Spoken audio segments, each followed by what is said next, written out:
Bienvenidos a su escuela sabática en ¡Familia!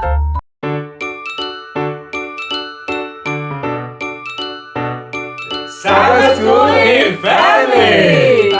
Estamos muy felices de que estén en este programa. Saludamos a todos los amiguitos de Pinky. Aquí está, también feliz con nosotros. Así es, le damos un saludo entonces a todos nuevamente y que la paz de Dios sea con ustedes. Bueno, queremos contarle que este repaso va a ser en general. Vamos a estar produciendo la lección de escuela sabática en general y la vamos a publicar temprano en la semana para que ustedes puedan estudiarla todos los días. Así que por favor suscríbanse al canal, compartan y disfruten de este repaso de escuela sabática en familia. Vamos a orar. Amén. Eterno Dios, gracias damos por tu bendición. Pedimos tu presencia en nuestras vidas, tu compañía en el nombre de Jesús. Amén. Amén. Bueno, vamos a estudiar lo que dice la lección número 13, que tiene como título Haciendo la Paz. ¿Ok? Así que va del 16 al 23 de septiembre de 2023. El sábado 16 tenemos un versículo que dice así: sobre todo, tomen el escudo de la fe, con que puedan apagar los dardos encendidos del maligno. Tomen el yelmo de la salvación y la espada del Espíritu, que es la palabra de Dios. Efesios 6, 16 y 17. Bueno, la introducción dice: Bunyan, en el clásico devocional de John Bunyan, El progreso del peregrino, que escribió mientras estaba en la cárcel, Cristiano es escoltado a la armería de un palacio y se le muestra toda clase de armaduras que su señor tenía provistas para los peregrinos. Así que, aunque ustedes ya estudiaron la lección, ustedes saben que en este clásico se habla de peregrino. ¿Qué es lo que hace peregrino? Intentar ir a la tierra prometida, a Jerusalén, pues al cielo. Exactamente, o sea, él está intentando ir.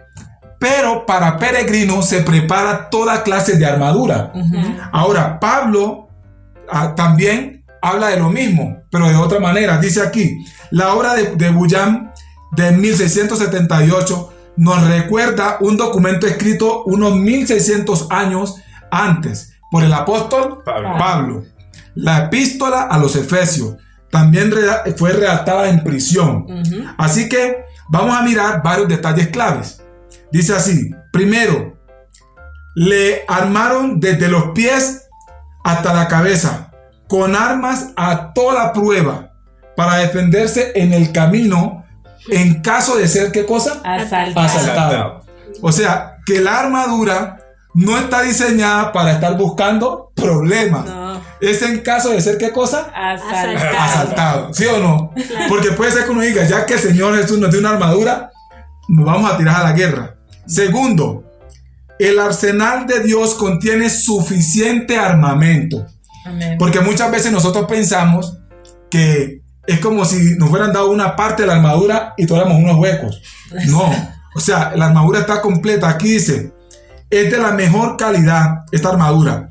Y es para que el soldado esté listo y revertido, y esté revestido de acero, desde la cabeza hasta los pies. Aquí dice, una nota clave: la armadura solo funciona si nosotros la usamos. O sea, que usted puede tener la armadura guardada. Sí. Como una persona que en nuestra tierra, que van conduciendo moto y llevan el casco que metido en el brazo. Sí. Y la cabeza descubierta. Descubierta. Entonces, si se cae, el mismo casco, ¿qué hace? Le parte el brazo. Se cae, se golpea la cabeza y ¿dónde tenía el casco? No tenía en la mano. Y si ahí lo tenía bien. El casco para usarlo ¿dónde? En la cabeza. Y muchas veces nosotros no queremos colocarnos la armadura. Así que aquí un término clave, panoplia, dice, la palabra panoplia significa colección de armas. Esta palabra viene del griego pan, hoplon, compuesto por pan, que significa todo, y hoplon o hoplon, que significa arma, o sea, una colección de armas. Una persona que no sepa esto, Junior, puede pensar que los cristianos andamos como Armados. muy armados. Físicamente. Físicamente, ¿cierto? Pero nuestras armas, ¿cuáles son? Espirituales. Espirituales, o sea, la oración. La oración. O sea, que si usted tiene un problema con alguien, dice, ahora verás lo que te viene encima y sale corriendo a hacer que. Ahora. Y orar por él. Orar por él. Muy bien. Un texto del Espíritu de Profecía dice: cuando los siervos de Cristo toman el escudo de la fe para defenderse y la espada del Espíritu para la guerra, hay peligro en el campamento del enemigo y algo debe hacerse. La persecución y el oprobio acechan a aquellos que están dotados de poder de lo alto y dispuestos a ponerlos en acción. Esto está en el Deseo de toda la gente, páginas 318 y 319. Lo que quiere decir que cuando nosotros como cristianos estamos preparados, Satanás empieza ¿a qué? A temblar y a acomodarse, a ver también cómo le tira a uno. Bueno, ahora vamos a mirar la lección del domingo 17 de septiembre. Un ejército unificado. Amén. Muy bien. Aquí esto está, vamos a leer, nos sugieren leer Efesios 6 del 10 al 20. ¿Qué señala Pablo sobre el tipo de guerra en el que participa la iglesia? Respuesta: la guerra es espiritual entre el bien Y y el mal. Así que describe principalmente la batalla espiritual de un creyente individual contra el mal o la guerra colectiva de la iglesia contra el mal. Pablo está hablando acerca de la guerra colectiva, o sea, de la iglesia contra el mal. Lo que quiere decir que no estamos en una época del llanero solitario, no. donde yo salgo a guerrear solo, no. Así que vamos a mirar un detalle más. En la unidad está la fuerza y en Cristo está la victoria. Otro punto clave. La victoria en las guerras griegas y romanas dependía de la cooperación de los soldados en cada unidad militar y especialmente de su apoyo mutuo en el fragor de la batalla. El individualismo en la batalla se consideraba una característica de los guerreros bárbaros que los condenaba a la derrota. Así que aquí hay varios puntos clave. Noeli, ¿qué es el individualismo? ¿Qué piensa usted de eso?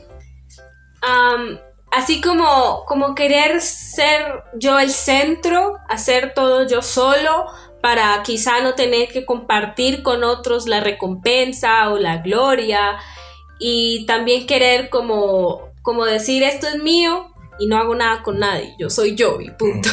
Yo también pienso que es algo similar va en contra de lo que Dios dijo al principio, que no es bueno que el hombre esté solo. De hecho, cuando a Caín le preguntaron por el hermano, él dijo, no, ¿yo qué tengo que ver? O sea, como diciendo, yo soy yo y él es él.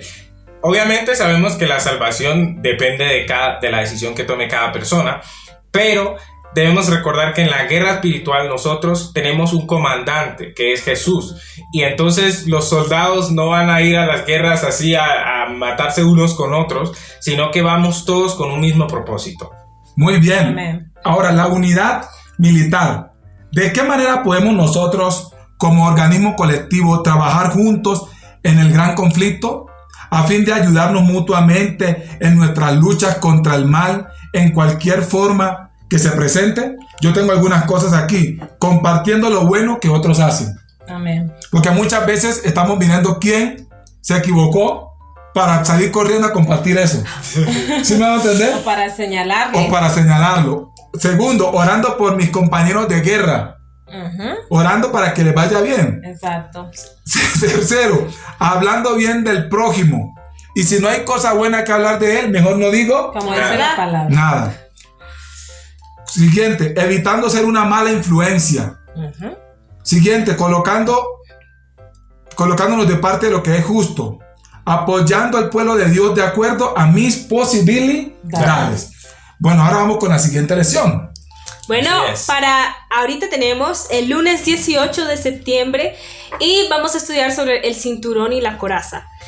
Entonces la primera pregunta que nos hacía es: ¿cómo imagina Pablo que los creyentes comienzan su preparación para la batalla contra el mal? Y yo siempre digo que, nos da unos versículos para leer. Y digo que en la Biblia siempre hay que mirar, como indagar el contexto, o algunas cosas claves como para poder entender y recordar mucho más fácil. Entonces vamos a leer Efesios 6:14. Dice que estad pues firmes, ceñidos vuestros lomos con la verdad y vestidos con la coraza de justicia. Y yo no sé por qué, pero yo siempre cuando era pequeña que pensaba de ceñidos los lomos, pensaba que era ceñido en los hombros, pues. Siempre pensé que los lomos eran los hombros. No sé por qué. Algo tiene que ver con vacas, pero no sé. Pero investigando me di cuenta que en el mundo antiguo, bueno, los lomos es como por aquí, por el torso, ¿no? Y entonces en el mundo antiguo usaban túnicas, pero esas túnicas eran largas. Y entonces imagínense como si fuera una falda. Y usted va a pelear con una falda y la falda no lo deja moverse bien, no lo deja ubicarse para también defenderse. Entonces, ¿qué se hacía? Como si se remangaran la falda o la túnica para que los pies quedaran libres y entonces así poder pelear mejor o poder hacer el trabajo mejor. Pues darle su patada al otro. Claro. Sí. Entonces, eso es más o menos lo que quiere decir ceñidos los lomos. O sea, usted tiene que estar preparado para lo que viene. No puede estar en una guerra así por así, como soncito. No, nosotros tenemos que hacer las cosas intencionalmente. Muy bien. ¿No? Otra cosa es Primera de Pedro 4:1. No lo voy a leer por tiempo, pero algo que me llamó la atención, una frase, es armaos del mismo pensamiento. Entonces yo veo aquí la importancia que tienen los pensamientos, porque a veces nosotros decimos, no, es solo un pensamiento. Pero todo eso, ese poder que tiene nuestro cerebro, es el que hace que nosotros actuemos. Uh-huh. Entonces también es necesario cuidar nuestros pensamientos. Muy bien. Y aquí también, yo creo que Junior también lo sabrá, esto de en Primera de Pedro 5:8, cuando dice que como león rugiente buscando a quien devorar. Y yo me acuerdo que nosotros dos veíamos a veces en National Geographic leones que estaban como rondando las manadas de los elefantes. Sí. Y entonces, o búfalos. Pero esos animales son demasiado poderosos como para que un león solo los enfrente. Entonces ellos, ¿qué hacían? Cogían, por ejemplo, estaba una manada y siempre en las manadas hay las crías, los que son más jovencitos, los más débiles y así. Y entonces ellos se mantenían rodeando la manada a ver quién se salía. E incluso si era el león o el elefante o el búfalo más fuerte, si se salía la manada, se lo comían los leones, porque es como la fortaleza estaba en la manada, en estar en manada, ¿sí? Entonces se me viene algo, o sea, lo relaciono con eso, como que Satanás no nos puede obligar a hacer nada, pero siempre está rondando, claro. Por si uno se descuida. Atacar, exacto. Claro. Y para terminar, en Romanos 8:37 al 39 nos dice que somos más que vencedores. ¿Qué piensan ustedes de eso? Que una excelente promesa y que sabemos que estamos luchando desde la victoria porque Cristo ya la alcanzó. Amén. Oiga, mami. Amén. Bueno, entonces vamos con la siguiente lección, que es la lección... ¿Ya le terminó? No había terminado. No, sí. Sigue, mi amor. Sigue. El problema es darle la palabra a tu mamá, pero bueno. Dale. Entonces, somos más que vencedores. En la palabra en griego es supernikak, de upper, y significa encima o sobre. Y nikak, que significa vencer, literalmente sobrevencer. Entonces, algo como vencer gloriosamente. Amén. Entonces, esta palabra compuesta no aparece en ninguna otra parte del Nuevo Testamento, pero Pablo la describe como una palabra o una frase que quiere decir que las bendiciones de Dios superan las necesidades del hombre. Amén. Ahora sí terminé. Bueno, vamos entonces con la lección del martes, que trae por título Sandalias. Vamos con la parte de las sandalias. Sandalias, la iglesia hace la paz. En esta parte, Pablo nos ilustra cómo un soldado tenía que ponerse sus sandalias como parte de la armadura y que esas sandalias tenían varias capas que eran sujetadas por clavos. Dice aquí que eran clavos rugosos. Ahí va, por ahí va. Excelente. Que lo ayudaban a tener una postura firme, ¿no? En la batalla que iba a enfrentar. Esto Pablo lo relaciona con lo que dice Isaías 52:7, Y es cuando un mensajero trae ese anuncio de victoria porque se ha ganado la batalla, especialmente la batalla de Jehová. Entonces, Pablo nos llama a vivir ese evangelio de la paz, a proclamar ese evangelio, esa victoria que Cristo obtuvo a través de su muerte en la cruz.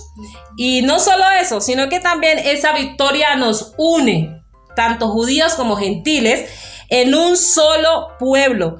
Dice aquí una nueva humanidad, ¿sí? Entonces, Pablo nos llama como iglesias que debemos hacer la paz empleando los arsenales evangélicos de las virtudes cristianas. ¿Y cuáles son esas virtudes? Humildad, paciencia y perdón. Amén. ¿Sí? También nos llama a que hagamos las prácticas cristianas como son la oración y la adoración. Esas son nuestras armas. No debemos usar otras. No hay otra forma de alcanzar la paz y pregonar ese evangelio de paz, ¿cierto? También nos dice, y hay una cosa importante para terminar con esta lección, con esta parte, y seguir con lo que continúa, y es una pregunta de este día del martes. Dice, ¿cómo nos ayudan la siguiente cita a entender lo que la descripción militar de Pablo debería significar en nuestra vida como creyentes? Dios nos llama a ponernos la armadura. No queremos la armadura de Saúl, que podríamos decir que la armadura de Saúl eran los celos, la envidia, que lo condujeron a la muerte, sino que queremos toda la armadura de Dios. ¿Y cuál es esa armadura de Dios? Ceñirnos con la verdad, la justicia, celo por anunciar el evangelio de la paz, la fe y el yelmo de la salvación, y por último, la espada del Espíritu, que es la palabra de Dios.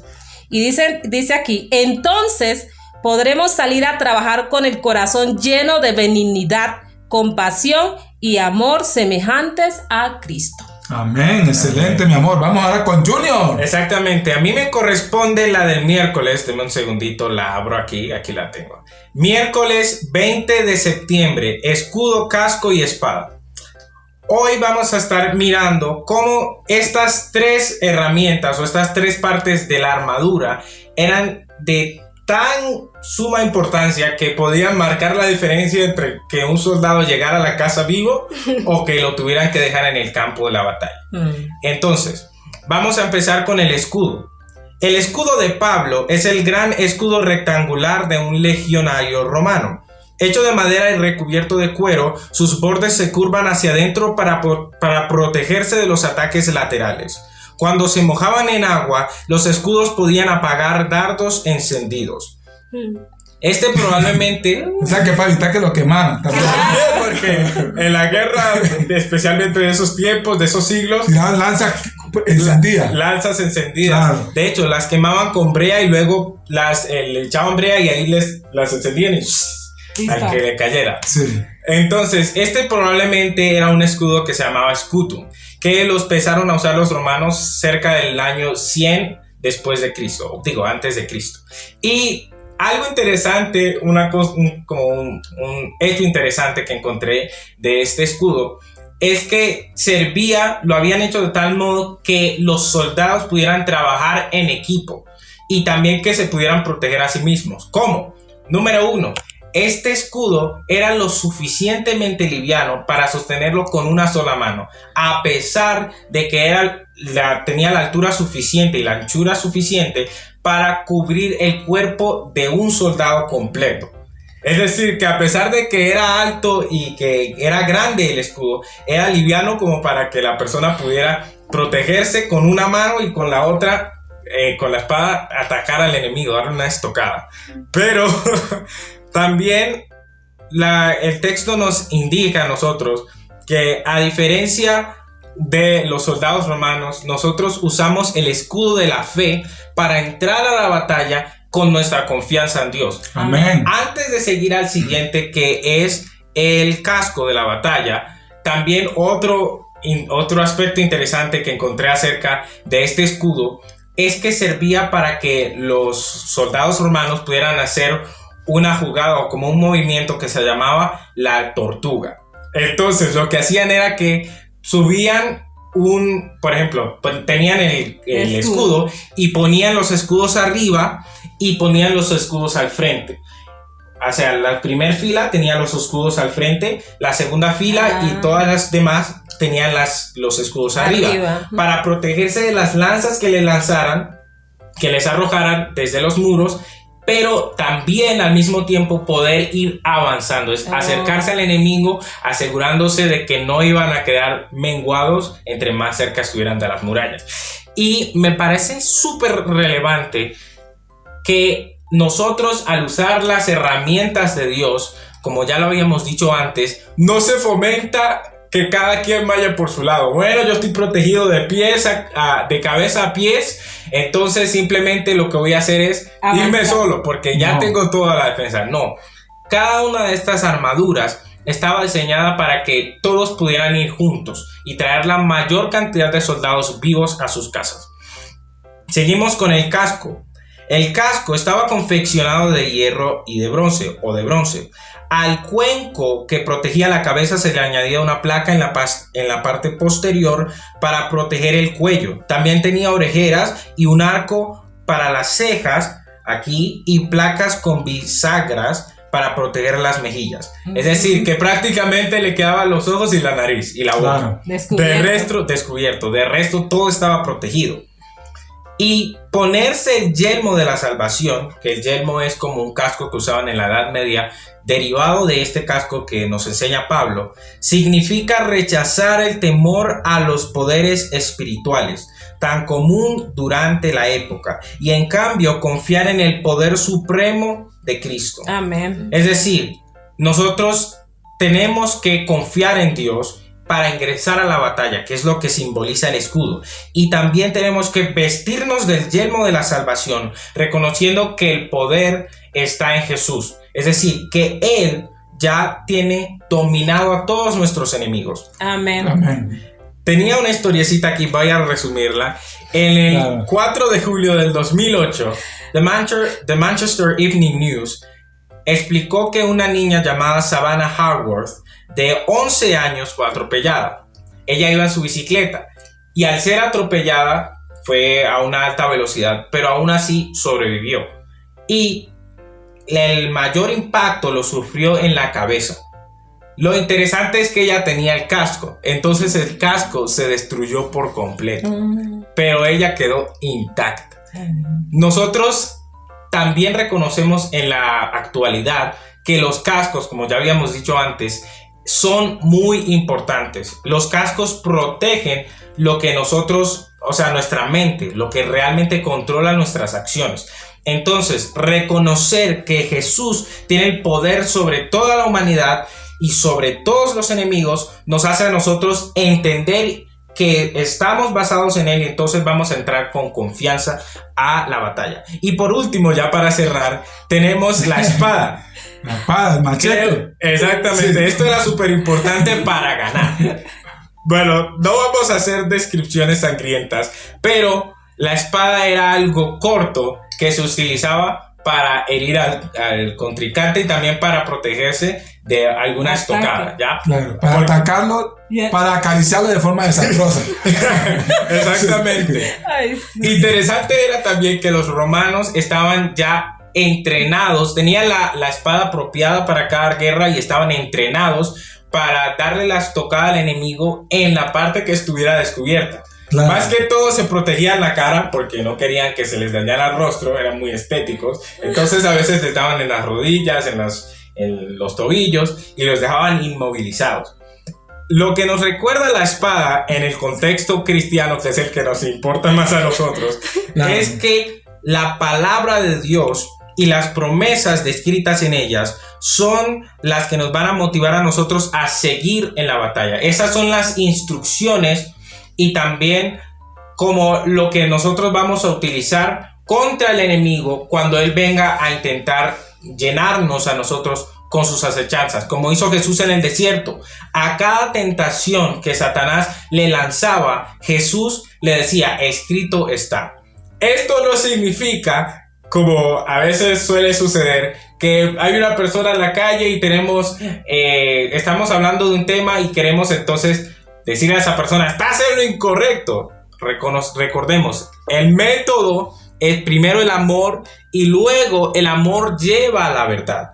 Entonces nosotros somos el pueblo de Dios porque tenemos la verdad, pero el amor es lo que hace que la gente venga a querer conocer la verdad. Amén. Entonces la palabra de Dios, aunque es una espada, como decíamos al principio, no es para herir al enemigo o para herir a los otros hijos de Dios que pueden estar en confusión, sino para defendernos a nosotros también de las acechanzas del enemigo cuando él quiera venir a tentarnos. Amén. Muy bien, Junior, excelente. O sea, que la espada no es para andar buscando problemas. No, porque siempre hay que seguir las instrucciones de general. Muy bien, vamos ya cerrando con jueves 21 de septiembre. Dice, practiquemos la oración en el campo de batalla. Ok, primer punto. Aquí dice, el primero de 2 pedidos de oración. Pablo pide a los destinatarios que practiquen la oración ferviente, urgente y perseverante por todos los santos. Amén. Una nota clave que usted debe tener, la puedo usar en el repaso de la lección. Si la iglesia ha de tener éxito en su batalla contra los poderes del mal, necesitará practicar la dependencia de quién, Noeli? De Dios. De Dios, mediante la oración inspirada por el Espíritu. No mediante, esto lo agrego yo, no mediante las alianzas humanas. Porque muchas veces lo que dice, ¿con quién cuentas tú en la iglesia? No, ese viejito que está allá es mi papá es primer anciano, y el que está acá es mi tío y es director de diácono. Y entonces usted puede tener su combo, como dice, su gente en la iglesia, y con con este grupo que yo me defiendo. No, en esta batalla no funciona eso. Funciona en la oración, ¿cierto? Y el ayuno. Exacto. Bueno, el segundo pedido de oración de Pablo es por sí mismo. Y oren también por mí, dice Pablo. Así que muchas veces nosotros nos da pena pedirle a otros que oren por nosotros. No, hay que orar por los demás. Oren por mí, por favor. Y entonces a veces uno te puede sospechar, si esta persona está pidiendo oración por él, ¿en qué anda? ¿En qué andará? La cosa es... Eso sí. De hecho, en estos días hace un tiempo vi un video acerca de que estaban explicando este tema de la oración. Y es que si la oración se usa para contar cosas de las demás personas, como, mira, yo sé que tú eres una persona de oración, entonces necesitamos que ores por el hermano fulanito, porque es que él tiene tal y tal problema, pero tú oras por él, ¿no? Y entonces así usa la oración para contar cosas inapropiadas. Entonces, si a otra persona viene pasando, hermana, está orando por usted. Uy, esa hermana, ¿qué es lo que tiene? ¿Qué problema tiene? Entonces, ese es el problema cuando se usa la oración de forma incorrecta. Muy bien, gracias, Junior. ¿Por qué se insta tan a menudo a los creyentes a practicar la oración ferviente y perseverante? Bueno, yo coloqué mis respuestas. La una es para no empezar a pelear con los humanos y con los hermanos. Exactamente. Porque cuando uno no está orando, uno empieza a creer que el enemigo es ¿quién? El de al lado. La que duerme al lado, ¿cierto? Cuídate de la que duerme al lado, ¿sí o no? Pero esa no es ni ese es. Ya, ¿sí me van a entender? Entonces, la oración es para que nos mantenga enfocados que la guerra, ¿cómo es? Espiritual. No es contra carne ni sangre. También lo otro, para que Satanás usa el cuerpo de la persona, o sea, tiene que usar un cuerpo para atacar, o tiene que metérsela a alguien para atacarlo a uno. Sí. Pero uno tiene que saber que el que está dentro es el diablo, claro, no es la persona. Exacto. Porque uno dice, pero ¿cómo hago para darle al diablo si el que me dio fue él? ¿Sí o no? Por eso es que está el Evangelio de la Paz. Exactamente. Entonces, pero no, entonces mejor le doy a él y de paso, si no le alcanzo a hallarlo, al menos lo sacudo. No, usted no puede hacer eso, porque la pelea no es contra sangre y carne, sino contra el espíritu de demonios. Aquí, siguiente. Bueno, lo que sugiere la lección es que la amenaza es de una batalla espiritual contra los enemigos sobrenaturales. Y el otro punto es que las promesas de Dios nos traen fortaleza espiritual.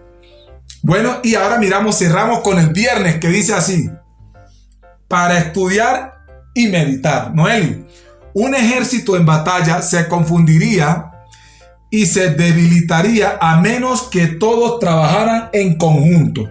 Y aquí dice, si los soldados representaran sus propias ideas impulsivas, sin referencia de las posiciones ni el trabajo de los demás, sería una colección de átomos independientes. no podrían hacer el trabajo de un cuerpo organizado. Por eso los soldados de Cristo deben actuar en armonía. Ahora, imagínate esto. El ojo le dice al cerebro, ahí hay un obstáculo, levanta el pie. El cerebro le dice al pie, a través de los nervios, no sé cómo funciona esto, los médicos saben más, levántate. Y el pie, en vez de levantarse, como quiere hacer su voluntad, le da una patada a la pared. ¿Qué le pasa al pie? Se daña el pie. Se daña. ¿Sí o no? Le duele a todo el cuerpo. Y le duele a todo el cuerpo. El cerebro, o sea, lo que esto nos muestra, esta ilustración, es la importancia de trabajar como Unidos. Así que un día yo me estaba viendo un partido de fútbol. Yo le conté a los muchachos. Y a un jugador ya estaban que le quitaban el balón a Cuadrado, ¿cierto? Sí. El colón. Y ya el jugador se lo iba a quitar. Y Cuadrado, en vez de ponerse a forcejear con... Lo que hizo fue que pateó el balón un poquitico hacia atrás, donde la cogiera otro compañero. Entonces muchas veces nosotros no hacemos eso. Estamos enredados, ya casi que nos caemos. Y seguimos ahí. No. Apoyémonos en los otros compañeros que para eso es que están ahí, no están pintados. Lo siguiente dice, la unión hace la fuerza. Un texto del Espíritu de Poesía dice, incluso si pocas almas convertidas actúan en armonía, con gran propósito y bajo una sola autoridad, lograrán victorias en cada enfrentamiento. Esto está Elena de White, Spalding and Megan Collection, página 121. En tu propio rincón de un mundo dividido y en guerra, ¿qué significa para ti tu congregación hacer la paz, Noeli? ¿Cómo podemos ser agentes de paz en un mundo cada vez caracterizado por la agresión y la violencia? ¿Cómo podemos ser agentes de paz? ¿Qué se imagina usted? A ver, bueno, yo creo que pudiera ser en la iglesia, fomentando un espíritu de honestidad, de sinceridad y de hermandad, y eso mismo llevarlo a la comunidad, ¿sí? No quedarnos solamente dentro de las 4 paredes, sino también hacerlo con la comunidad. Muy bien. Siguiente pregunta. ¿Qué dardos encendidos en particular están lanzando en tu dirección, Junior? ¿Cómo puedes asegurarte de que el escudo de la fe está en su sitio para extinguirlos? Yo creo que, hay tener la confianza en Dios, y la confianza se da a través de la palabra. Claro, la confianza en Dios para no devolver. Exactamente, confiar en Dios para no devolver y que si me cae se apague en el escudo. Sí, que es la palabra de okay. Dios. Tengo yo del conocimiento de la confianza. Aquí dice, a veces hablamos de guerreros de oración. Para los amigos que nos escriban, ¿cómo podríamos llevar a cabo un ministerio de oración basado en Efesios 6, del 18 al 20? Bueno, yo pienso que para hacer un ministerio de oración de guerreros, tiene que haber un grupo de personas. Obviamente todos tenemos que orar, pero tiene que haber un grupo de personas que estén en esa labor, como dice el texto, orando en todo tiempo, en oración y súplica con ruego, entendiendo que la oración es un arma poderosa para destruir fortalezas, porque nuestro Dios, a quien tememos, viene en nuestra ayuda, envía a sus ángeles y a través de su espíritu trabaja en nuestro favor. Amén. No, Nelly. Siguiente pregunta. ¿Cómo debemos tratar a los heridos en el campo de batalla del gran conflicto? ¿Cómo debemos tratar al creyente cristiano que en el fragor de la batalla huye por miedo y capitula abiertamente ante el otro bando? ¿Será que debemos desecharlo y decirle no queremos saber nada de los cobardes? ¿Será que debemos aceptarlo? ¿Será que debemos borrarlo de la iglesia? ¿Qué deberíamos hacer con él? Ahí está para que ustedes escriban sus comentarios, lo que ustedes creen que se debería hacer. Con esto hemos llegado al final de Escuela Sabática en ¡Familia!